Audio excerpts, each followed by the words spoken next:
বিজেপিৰ মন্ত্ৰীত আছে ধুবুৰী সমষ্টিটো অকমান যে বিজেপি মিত্ৰজোঁট প্ৰাৰ্থী বোধহয় মন্ত্ৰীগৰাকী হিমন্ত বিশ্ব শৰ্মাৰ লগত কিবা মনোমালিন্য হৈছে, সেইকাৰণে হিমন্ত বিশ্ব শৰ্মাৰ প্ৰতি অনাস্থা প্ৰকাশ কৰি এনেধৰণৰ কথাবিলাক নিৰ্বাচনৰ আগত কৈছে। নহ'লে আমিতো আজি গণতান্ত্ৰিক অধিকাৰ সাব্যস্ত কৰাৰ কাৰণে ৰাইজক আমি আহ্বান জনাইছো, আৰু আজিৰ দিনটোত মই বেলেগ কথা ক'ব খোজা নাই। তেওঁলোকে বোধহয় হিমন্ত বিশ্ব শৰ্মাৰ বিভিন্ন ধৰণৰ কথা বতৰা তেওঁলোকে অশান্তি পাইছে, আৰু সেইকাৰণে তেওঁলোকে মৃদুভাৱে এটা জোকাৰণি তুলিছে। পৰৱৰ্তী সময়ত বোধহয় অশোক শৰ্মা আৰু আমাৰ ৰাজেন গোহাঁই ডাঙৰীয়াই যেনেদৰে বিস্ফোৰণ আনিছে তেনেকে ধৰি লওক কথা ক'ব বোধহয়।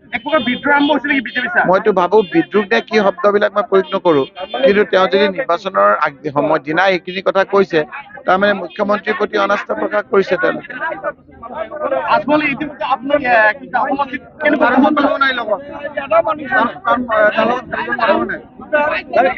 আপোনালোকৰ প্ৰশ্নটোৱে আপোনালোকৰ উত্তৰ। আজি তেওঁ আহিছে, তেওঁৰ তাত মানুহ নাই, তেওঁ কান্দিছে। বহুদিন ধুবুৰীবাসী ৰাইজক কন্দুৱালে, আৰু সেইকাৰণে তেওঁ এতিয়া কান্দিছে। আপোনালোকে থাকক, ৰাইজে যিটো দেখিছে আৰু। তাৰমানে আপোনালোকৰ মুখত ফুলচন্দন পৰক, জিকাটো আপোনালোকে যেতিয়া কৈ দিছে, তাৰপিছতে মই ৰাইজৰ লগত কথা পাতিম। ৰাইজৰ বহুত অভিযোগ আছে, ৰাইজৰ বহুত অশান্তি আছে। ৰাইজৰ সমস্যাবিলাক সমাধান কৰাৰ কাৰণে মই প্ৰণালীবদ্ধভাৱে পৰিকল্পিতভাৱে ৰাইজৰ কথা পাতি ঠিক কৰিম।